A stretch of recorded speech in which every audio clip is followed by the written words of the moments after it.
Applications of biology. Use of biological knowledge in the fields of health, medicine and agriculture. It is known as applications of biology. Application का मतलब है इस्तेमाल या use. तो biology की knowledge का use करके हम सेहत को बेहतर बना सकते हैं, दवाएं बना सकते हैं और फसल को नुकसान से बचा सकते हैं।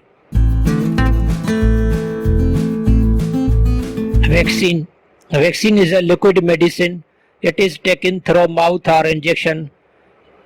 वैक्सीन ऐसी दवा है जो हमेशा लिक्विड की फॉर्म में होती है, जो माउथ या इंजेक्शन के जरिए दी जाती है।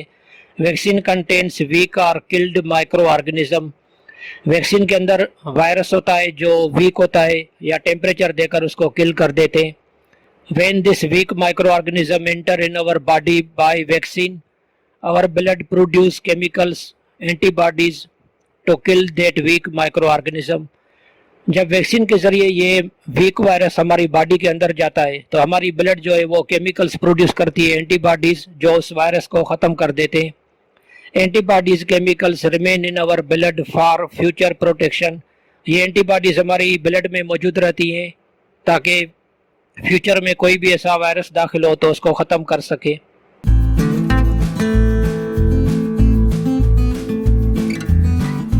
Immunisation. By using vaccine, our immune system, defense system of body activates. जब हम वैक्सीन इस्तेमाल करते हैं तो हमारी बॉडी का जो डिफेंस सिस्टम है वो एक्टिवेट हो जाता है। So our white blood cells WBCs release the chemicals antibodies to kill the weak virus or germ present in the vaccine. Immune system कैसे एक्टिवेट होता है? जब हम वैक्सीन यूज करते हैं तो हमारे वाइट ब्लड सेल जो हैं वो प्रोटीन बनाते हैं जिनको कहते हैं एंटीबॉडीज। ये एंटीबॉडीज उस वीक वायरस को ख़त्म कर देते हैं जो वैक्सीन के अंदर मौजूद होता है।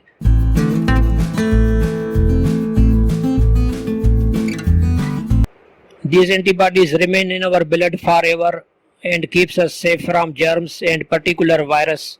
And vaccine was introduced or invented by Edward Jenner, scientist in 1795. तो वैक्सीन जब हम इस्तेमाल करते हैं तो हमारी ब्लड में वीक वायरस जाता है जो वैक्सीन के अंदर है, तो हमारी ब्लड के white blood cell antibodies protein produce करते हैं जो उस वायरस को ख़त्म कर देते हैं। उसके बाद ये एंटीबॉडीज हमेशा हमारी ब्लड में मौजूद रहती हैं ताकि जब भी कोई वायरस आए तो उसको ख़त्म कर सके।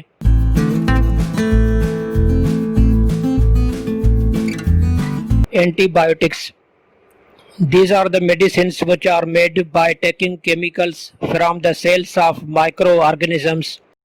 माइक्रोऑर्गेनिज्म के सेल या साइटोप्लाज्म से केमिकल निकालकर जो दवाएं बनाई जाती हैं उसको कहते हैं antibiotics. Antibiotic medicine kill other type of microorganisms. एक माइक्रोऑर्गेनिज्म के सेल से केमिकल निकालकर जो दवा बनाई जाए एंटीबायोटिक, वो दूसरी किस्म के माइक्रोऑर्गेनिज्म को ख़त्म करने में यूज होती है। The first antibiotic was penicillin. It was obtained from fungus Penicillium notatum and it was invented by Alexander Fleming, scientist. Alexander Fleming ने पहली एंटीबायोटिक दवा डिस्कवर की पेनिसिलियम फंगस के सेल से।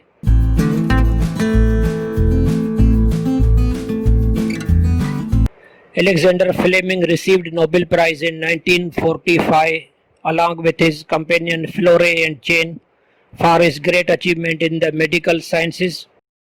Antibiotics controlled critical diseases of past like TB, leprosy and anthrax.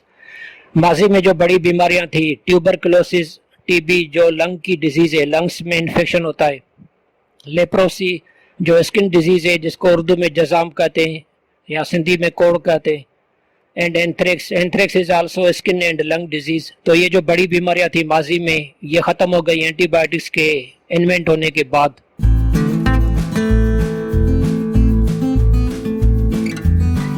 Chemotherapy. Treatment with drug और chemical. जब हम दवा यूज करते हैं या कोई केमिकल तो इस ट्रीटमेंट को कहा जाता है chemotherapy. Radiotherapy. Treatment with radiations like alpha, beta, gamma or X-rays. These radiations destroy cancer or tumor cells. Cancer कहते हैं नॉन स्टॉप सेल डिवीजन को। कैंसर के नतीजे में बहुत सारे सेल्स का ग्रुप बन जाता है बॉडी के अंदर जिसको कहते हैं ट्यूमर सेल्स। रेडियोथेरापी में हम रेडिएशंस के जरिए, शुआओं के जरिए मुख्तलिफ नुकसानकार सेल्स को बॉडी से ख़त्म करते हैं। फॉर एग्जांपल कैंसर के नतीजे में जो सेल बनते हैं ट्यूमर सेल, उनको ख़त्म करने में काम आती है रेडियोथेरापी।